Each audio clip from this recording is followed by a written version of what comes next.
ओम शांति। आज सुनते हैं 14 मई की मुरली से दिल में छपने वाली गहराई की बातें। आज की मुरली सारी अव्यक्त मुरली थी और बाबा ने बेहद के वैराग्य वृत्ति पे आज की मुरली चलाई। हाँ के बेहद का वैराग, ये मैं, मेरा स्थान, मेरी राय, मेरा ये, मैंने किया मेहनत, ये सब चीजें मेरा अधिकार होना चाहिए। तो बाबा ने इस पर आज बहुत जोर दिया और स्नेह के सागर में समाये रहो, इस पे भी बहुत जोर दिया। तो आज की मुरली का टाइटल था वर्तमान समय की आवश्यकता, बेहद के वैराग्य वृत्ति का वायुमंडल बनाना।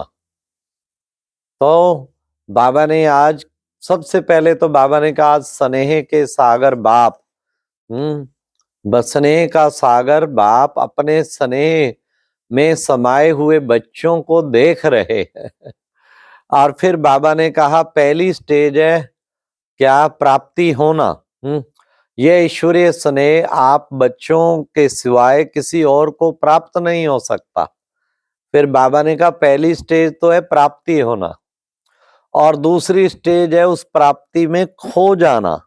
ये भी एक स्टेज है ना, प्राप्ति में खो जाना। फिर बाबा ने कहा परमात्म प्यार में खोए हुए जो रहते हैं ना, उनकी झलक और फलक की किरणों से, हाँ, उनकी इतनी शक्तिशाली होती झलक और फलक की किरणें कि कोई समीप आना तो दूर, लेकिन दूर से भी आंख उठा के नहीं देख सकता। ये बाबा ने आज जो प्राप्ति से संपन्न झलक और फलक वाली आत्माएं हैं उनके बारे बताया। फिर बाबा ने कहा हम क्या करते हो अभी तक तो, क्योंकि इसके लिए चाहिए अच्छा शक्तिशाली हो, अभी योग लगाते हो, हाँ, फिर कभी युद्ध में होते हो, कभी योग कभी युद्ध, ये दोनों सीन चलती रहती है ना, कभी स्मृति कभी विस्मृति। सदा ही समाये रहो ना, वो है वास्तव में प्राप्ति की स्टेज। फिर बाबा ने कहा देखो बच्चे, तुम जो विशेष जो है, बाबा ने बच्चों का जो देखा आचार कि बच्चों को व्यर्थ देखने की आदत है, कईयों की नॉर्मल नेचर बन गई है, नेचर बन गई व्यर्थ देखना, किसी की फिर व्यर्थ सुनना, किसी की फिर व्यर्थ वर्णन करना। तो बाबा ने कहा ये नॉर्मल नेचर बना ली। हाँ, तो फिर बाबा ने कहा क्या कहते हैं, विशेष जो है या तो अपने आप को बड़े, कोई उन्हें इशारा करे, कहते तुझे पता क्या है, अपने आप को बहुत समझदार समझते हैं, वास्तव में वो माया के समझदार है। आज की अव्यक्तवाणी बड़ी जबरदस्त है। बाबा ने कहा वास्तव में माया के समझदार हैं, या तो अपने को समझदार समझते और या फिर क्या करते, या बाबा ने कहा कि अलबेलापन इतना तो चलता ही है, कौन बना है संपूर्ण, इसमें क्या है। तो बाबा ने कहा या अलबेलापन या माया के समझदार बनते। फिर लास्ट बाबा ने कहा सर्व प्राप्तियों की अनुभूति में समाये रहो, ये खास बाबा ने कार्य दिया, सर्व प्राप्तियों की अनुभूति में समाये रहो। फिर बाबा ने विशेष इशारा किया जो आज की मुख्य मुरली का अट्रैक्शन था कि वर्तमान समय की आवश्यकता, बेहद की वैराग्य वृत्ति को धारण करो। फिर बाबा ने बेहद के वैराग्य वृत्ति का भी अर्थ बताया। बेहद की वैराग्य वृत्ति का सहज अर्थ है, चाहे आत्माओं के संपर्क में आओ, चाहे साधनों के संपर्क में आओ, या चाहे सेवा के संपर्क में जिसका चांस लेकर के चांसलर बन जाते हो, लेकिन सर्व के संपर्क में आते हुए भी जितना न्यारा उतना प्यारा, ये है बेहद की वैराग्य वृत्ति। फिर बाबा ने कहा न्यारेपन का अर्थ क्या है, निमित्त भाव और निर्माण भाव। इसके बदले क्या आ जाता है, इसके बदले बाबा ने कहा मेरेपन का भाव ना आए, भाव आ जाता और मेरा स्थान, मेरे साधन, मेरा अधिकार, हाँ, मुझे ही मिलना चाहिए, ये सारा बाबा कहते ये है फिर किस चीज का, ये मेरापन, मतलब न्यारापन नहीं है। बाबा ने कहा न्यारापन होगा तभी सर्व के प्यारे बनेंगे। फिर बाबा ने कहा कि देखो बच्चे, निमित्त है, हम तो केवल निमित्त है। जो मिला जहां बिठाएंगे, जहां खिलाएंगे, जहां सुलाएंगे, हम तो केवल निमित्त हैं। ये तुम्हारा वायदा है ना, बाबा ने कहा सभी का। तो मेरेपन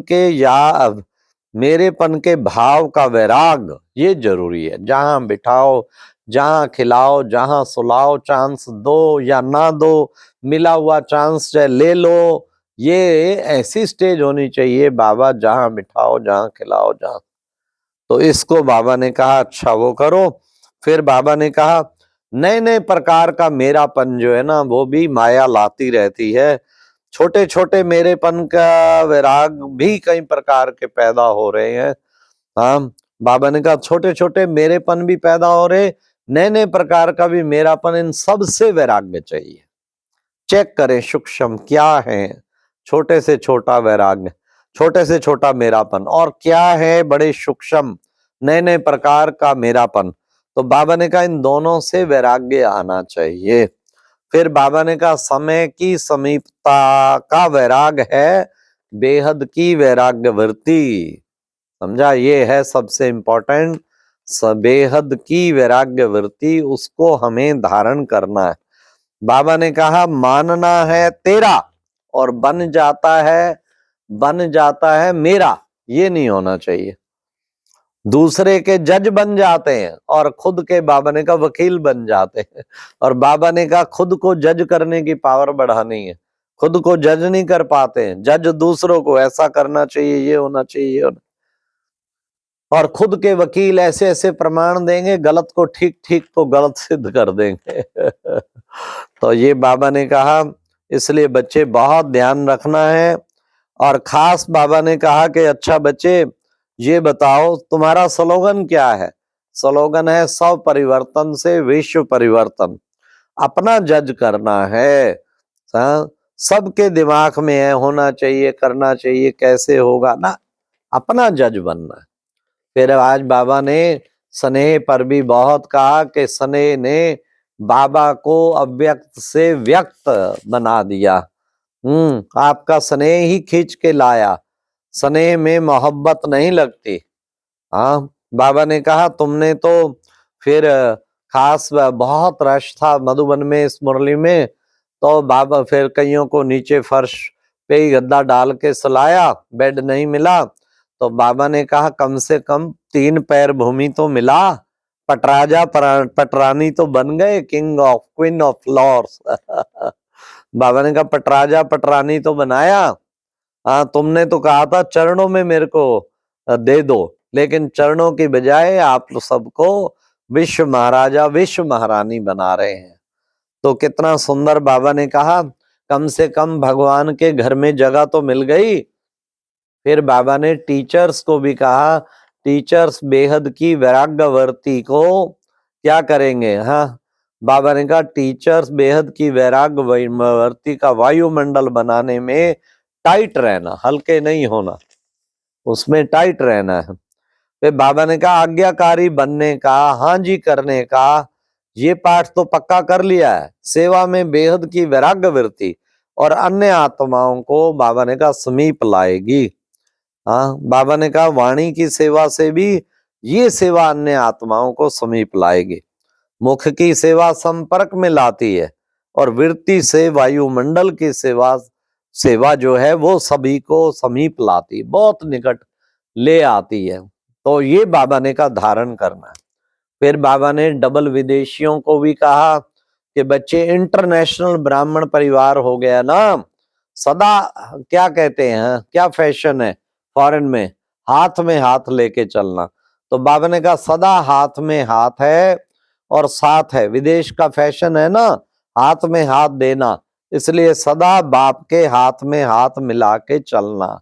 और हाथ कौन सा है वो भी बाबा ने बता दिया, हाथ है श्रीमत, सदा श्रीमत पर चलना।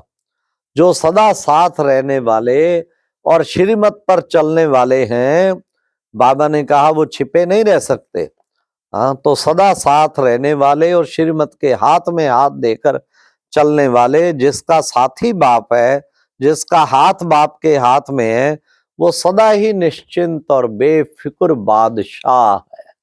उसे किसी प्रकार की फिक्र नहीं रहेगी, बेफिक्र बादशाह, क्योंकि हाथ और साथ दोनों मजबूत हैं। तो फिर बाबा ने कहा 24th पॉइंट, चाहे अक्षौणी सेना हो हाथ छुड़ाने के लिए, लेकिन हाथ ना छोड़े। तो लास्ट फिर बाबा ने वरदान दिया हम बच्चों को, क्या? दिव्य बुद्धि के वरदान द्वारा अपने रजिस्टर को बेदाग रखने वाले कर्मों की गति के ज्ञाता भाव। तो बाबा ने कहा दिव्य बुद्धि कितनी बड़ी बुद्धि है, उसके वरदान द्वारा अपने रजिस्टर को बेदाग करो। दिव्य बुद्धि के वरदान द्वारा अपने रजिस्टर को बेदाग करने वाले कर्मों की गति के ज्ञाता भाव। फिर बाबा ने आज की मुरली में जो स्लोगन दिया वो भी बहुत अच्छा था। बाबा ने कहा पवित्रता की गहन धारणा से अतीन्द्रिय सुख की अनुभूति होती है। अनुभूति कब होगी अतीन्द्रिय सुख की? जब पवित्रता की गहन धारणा होगी। पवित्रता की गहन धारणा का मतलब क्या है?